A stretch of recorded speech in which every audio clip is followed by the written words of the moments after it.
Hi there. You're listening to the Paralegals on Fire podcast show, where you'll be getting tips and actionable strategies that you can use right now to fast track your paralegal career.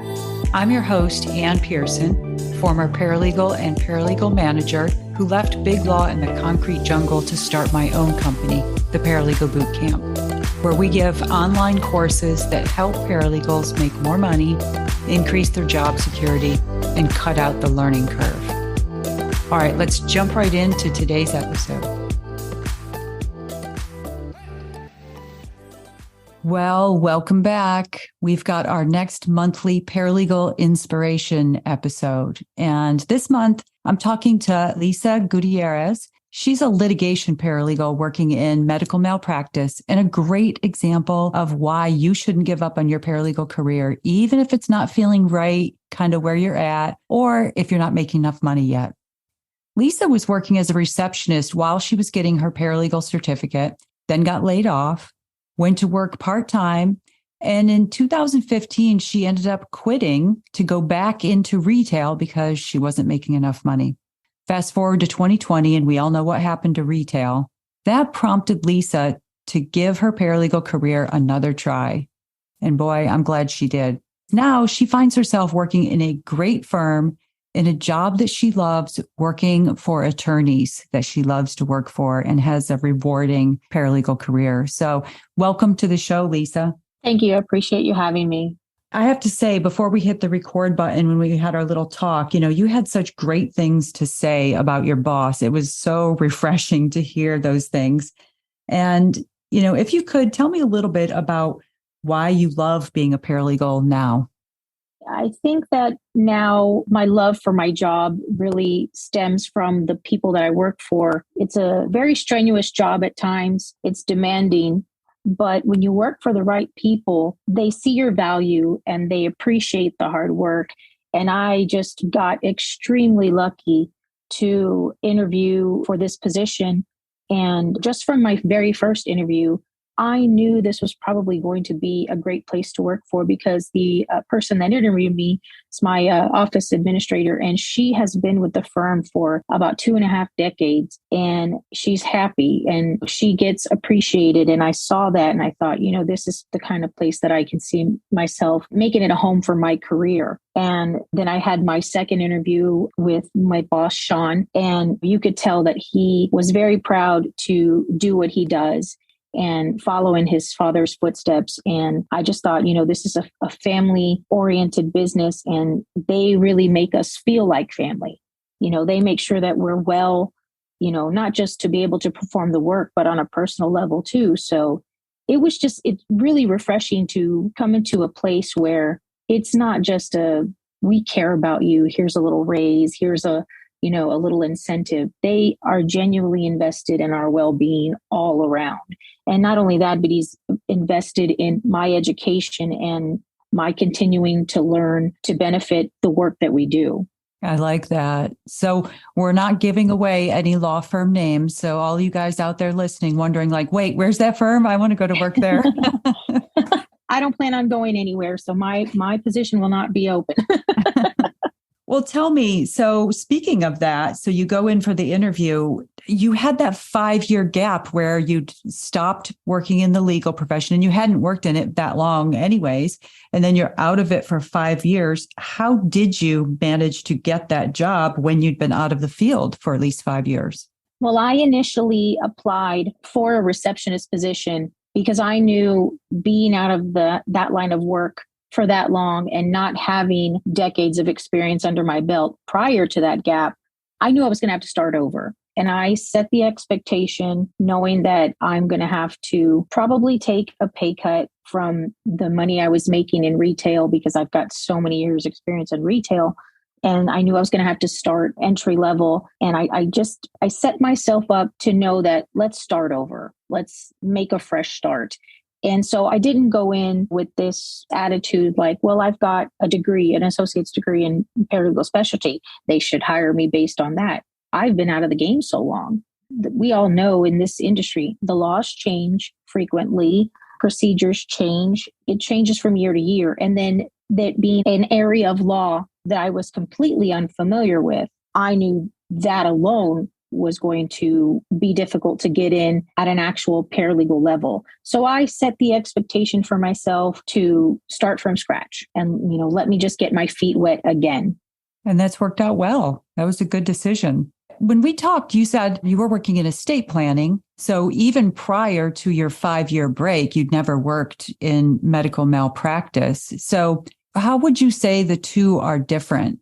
The estate planning and probate work that I did, the attorney I worked for was very family oriented. And so she kept her office very, very small. And she did not handle contested probate and things like that. We were really just preparing estate plans for the most part and handling probates that were going to be fairly simple and uncontested. So there wasn't a lot of, I guess you could say, action in that office. It was extremely quiet.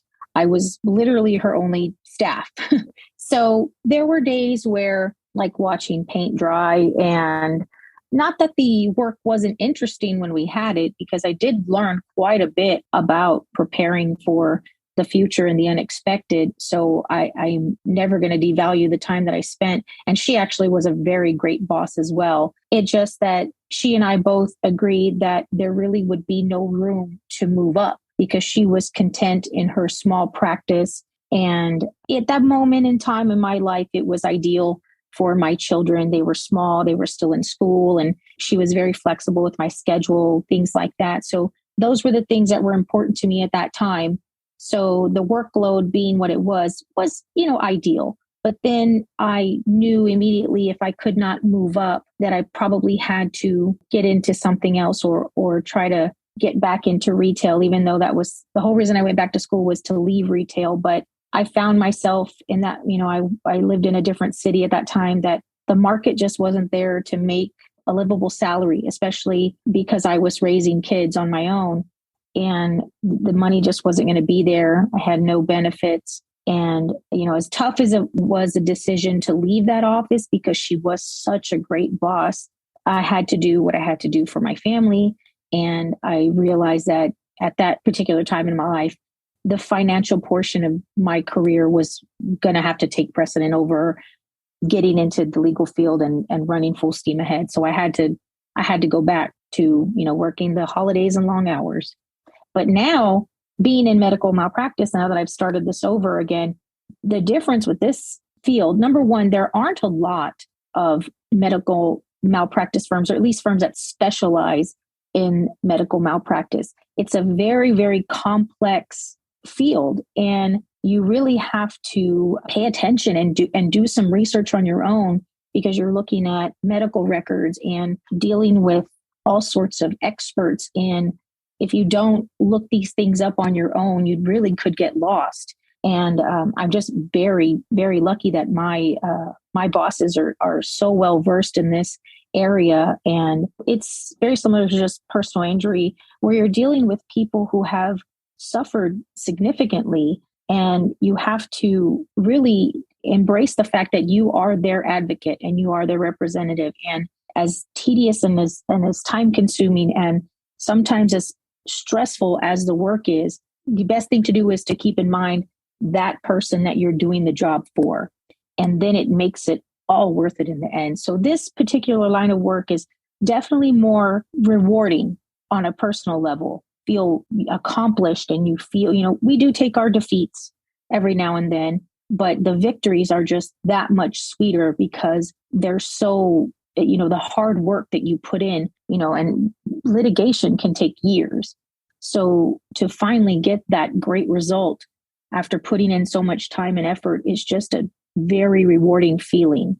So, and of course, the people I work for, they spread the victory all over the office. Every single one of us in there has a part of that, not just the litigation department, but the case has to start from scratch, from the beginning. So from intake all the way to wrapping up loose ends at the end of the case after we, either go to trial or settle, every single person in the office has played a major role, and we all share in that victory. So I think that is also another reason why it brings us much closer together, because we're all intricate parts in the case. And it, like I said, I'm technically a department. There's just 2 litigation paralegals in our office, but we have to work so closely with every other department that it's always a team effort. There's really no one person is the reason that we were triumphant. It was a team effort every single time. So it's just a much better, like I said, more fulfilling at the end of the day. That victory is just so sweet after the blood, sweat, and tears.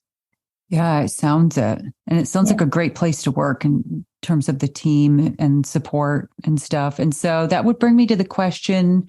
I have a feeling I probably know the answer, and I didn't ask this in advance, but what did you do when you first started there, having been out of the field or, the entire paralegal profession for 5 years? And prior to that, you didn't even work in medical malpractice. What did you do early on to get up to speed? How did you learn to do what you're doing? It's ideal that the receptionist position is also the intake person.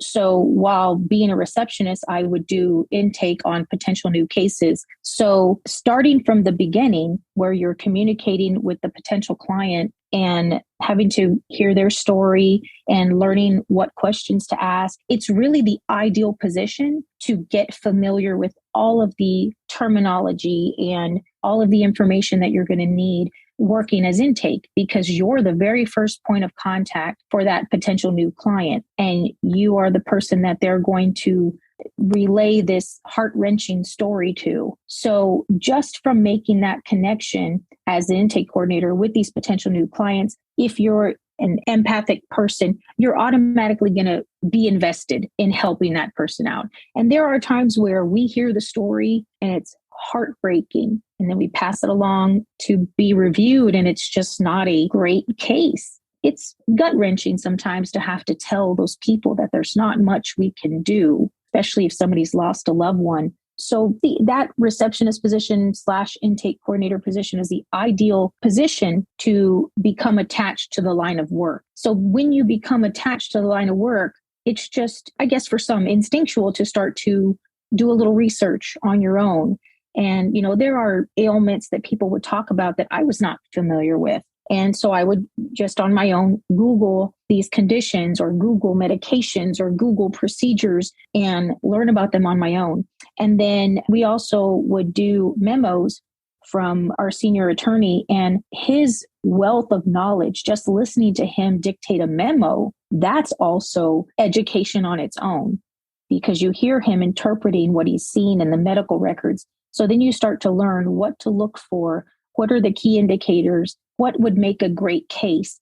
And not only that, but our bosses are very vocal to us about what we need to look for and what we need to listen for in order to determine if it's going to be a great case. So it was just the ideal entry-level position to really become attached. You can either really start to love it, or it could wear on you. It really can. Listening to these heart-wrenching stories over and over can really have an effect on their own well-being. But if you're the ideal candidate to listen to these type of stories and you feel passionate enough to where you want to fight for them, then you on your own want to learn everything you can. And my boss is also very, very good about, he'll see CLEs or things like that he thinks might benefit me or interest me. Or if I see a CLE that I think would help me because maybe I'm not familiar with the certain types of discovery or putting together trial notebooks and mediation notebooks, I'll ask. And they're very quick to say, yes, of course, this is only going to benefit the entire team. So I guess if you get that urge to want to fight for your clients, you'll just on your own start learning and start researching and start looking into these things and figuring out what's going to make a great case or how to make that case that may seem a little weak, how to build it and what to look for. And I guess just listening to these people who need someone to help them and need someone to advocate for them. I don't know if it's just in my nature or if this is something that a lot of people would do. You just feel for them and you're like, gosh, I want to help make this right. So I guess it's your own personal desire to right the wrong for them. So when you said you knew you were going to start out entry level, I don't think I realized that meant you were hired initially as a receptionist and an intake coordinator. Yes. So how did you go about moving from that position to a litigation paralegal position?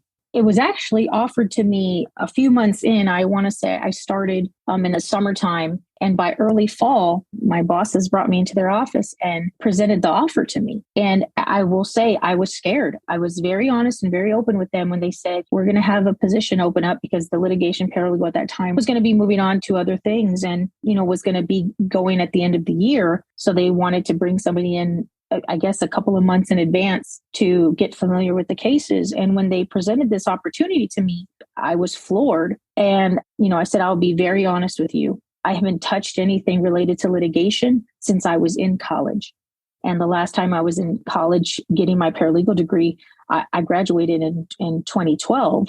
And so I hadn't done anything prior to that. And it was all school related. I never really had real world experience, workforce experience doing anything related to litigation. But I also knew that this was my chance. This was the chance to do with my degree what I'm supposed to do. I couldn't let the fear hold me back. But me being very open and honest about my lack of experience, they said to me, we've seen how quickly you've caught on and we'd love to help you do this and you'll get plenty of training for the next couple of months. So the litigation paralegal, I shadowed him for the next few months. They started including me in all of the litigation case correspondence.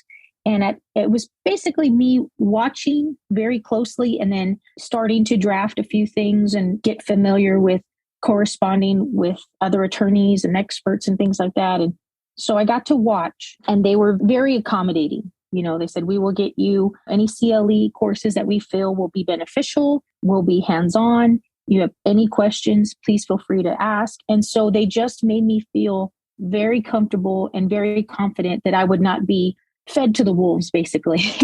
They basically held my hand through the whole transition. And like I said, they're very encouraging about me continuing to take courses and do CLE and just get all that kind of experience that education that I need. So as scared as I was to fail, I knew that I had to seize the opportunity. And if I didn't, I was going to be entry level for the next couple of years, because if they would have hired somebody else, who knows how long that person would stay on. So I knew that this was my chance. I was like, okay, there's a reason that this is being presented to me. And so early on being with the firm, I don't think I was there for 3 or 4 months before that position was offered to me. That again was another indication that I was in the right place, because their first instinct was, we're going to promote within. And that has always been a deciding factor, even throughout my retail career. Is this the kind of place that will invest in their own people and hire within? And I knew that they wouldn't let me fail, because if I fail, they fail. And they don't like to fail. So I knew I was in good hands. I knew that they would not just let me sink on my own. I was very confident that they were going to help me be successful. That's really good to know, and good for other paralegals out there listening. Ask yourself, would you feel comfortable being able to say that to a potential future employer? And it sounds like they've made the environment possible already for you to be able to say that. Lisa, what do you think would be a couple, like 2 or 3 traits that you have that you think has benefited your paralegal career the most? It's difficult sometimes to pinpoint characteristics of yourself, because you don't want to sound like you're boasting or bragging or anything like that. But what I've learned in the few decades that I've been in the workforce is that you have to be your own advocate. And so my biggest trait now, I think that has helped me, especially in this environment, is that I advocate for myself. I have to be my own cheerleader, my own advocate. And like I said, I was open and honest about my experience and the expectation I had if I was going to accept the job. So I want to say that I'm just more open about being honest and not painting a picture for my employer that's not going to be realistic. The other thing is that I feel like I'm pretty flexible, and you have to be able to adjust and change with the times. Everything now is electronic. When I was in school, we were still doing everything by paper, still doing legal research in books in a law library. But everything is so modern. Everybody's file systems are online. So you've got to be flexible and be willing to change with the times. And even if you've got, 2 years or 20 years of experience, you've got to be willing and open to learning from other people, because somebody who is 10 years younger than you could still have insight that you don't have. So as far as flexibility, you've got to be flexible to change with the times, with the technology, and you've got to be flexible in learning from different people. You don't always need to learn from your superiors. There are plenty of things you can learn from people who may not have as much of your particular experience, but they may have experience in other things. I tell my children all the time, there's something to learn from everybody. Every single person has some ounce of wisdom, whether it's a lesson you learn because you shouldn't associate with a certain person, or if it's wisdom that they have that maybe they don't share because they don't think people will listen. You've got to be flexible in learning those kind of things. And then you've got to be thick-skinned. And I've learned that in all three areas of law that I've worked in. You've got to have a thick skin. Working in law and in the legal field is stressful in any area of law. You've got people that are depending on you. Lawyers are held to the fire if they're not doing things on the up and up. And I told my bosses, this is your law license, not mine. But I know that what I do affects your law license. So you've got to be thick-skinned in knowing that if your attorney is a little bit under fire or stressed out, and maybe they're a little rougher on some days, it's their career and their law license that's on the line. And I always take that into consideration when we're picking at each other, because we're all stressed out and we're all trying to get things done. And we're all human and we all have days. There are maybe some days where somebody says something that might be a little hurtful, but I always take it as that, they're under the same amount of pressure I am. And you got to be thick-skinned and sometimes let that stuff go. And as well as being thick-skinned, you have to take accountability for the things you might say when you're under the gun and you're stressed. And you have to be able to apologize and move on and realize that you're a team and you've got to get past these things. So the thick skin is something that I don't see very often anymore, but it's definitely a necessity, especially not only within your office environment with coworkers, but with clients too. And we have to take into consideration that these people are hurt or hurting or have suffered majorly, and they're just venting and may take some things out on you. So you really have to develop that thicker skin and learn to see where these people are coming from. So you could say, you know what, I'm sure they didn't mean it. They've had a rough day, or they're having a rough go at it because maybe they're in pain, or, maybe this has affected them financially. So you really have to develop that extra layer of protection. I agree. All right. So, Lisa, I like to end each of these episodes with a question that could help a paralegal out there right now who might be struggling. Do you have any advice for a paralegal out there or paralegals out there who might be listening right now and saying to themselves, I don't know if I enjoy being a paralegal. I don't know if I like my job or what I'm doing, and might want to just forget it and go to another area of work. Do you have any advice for paralegals out there who might be struggling? That's a great question, because I faced that battle myself when I was in personal injury. And I really doubted if I got into the right line of work. You really have to examine, is it the work itself or is it the environment that you're in? What I wish I knew then that I definitely know now is how to identify if I'm in a good environment work-wise. Is it an environment that's going to help me grow, or is it inhibiting my ability to move up? Are they invested in my well-being? So you really have to examine, is it the career itself? It may be. It may be that you went to school and picked a career path that maybe you're just not passionate about because you just needed to find something to do to pay the bills. If that's the case, then it may be worth looking into something else. But if you can remember why you started the journey in the first place, it might be the environment. And you really have to figure out if you're in the right place to nurture that passion and that desire that you once had. You've got to be able to find it again. If you're not in the right environment, my other advice would be to get involved in organizations with legal assistant or paralegal associations in your area. I'm a member of the Paralegal Division of the State Bar and a local chapter of the Paralegal Association here in San Antonio. And, you get with these like-minded people who are doing the same job as you, and it'll really help you identify if you're in the right environment. Maybe you are in the right career. You just got to find the right place. So get with organizations with other legal assistants and paralegals and just have an open forum, and they can help you determine whether you still have the drive to do this job. And maybe you just got to find a different environment to nurture that drive, or if maybe this just isn't the career path for you. But surround yourself with people that are in your same field and really examine the work environment that you're in. That's really good advice, Lisa. Thank you for that. And for those out there who might be working in a larger firm, when Lisa's referring to your environment, it could be the team that you're on. Because having come from a large firm, all large firms, you could have 10 different litigation teams with 2 or 3 attorneys on each team and a paralegal on each team. And maybe it's the individuals within your environment, or maybe the environment or the practice area that you're working in. Like Lisa was talking about the difference when she was doing estate planning or personal injury. So take Lisa's advice to heart. And I just want to give you a huge thank you, Lisa, for taking time out of your busy schedule for doing this. There will be paralegals out there listening who so appreciate, and maybe it's one paralegal who says, I'm going to maybe take her advice to heart. And so I appreciate it so much, Lisa.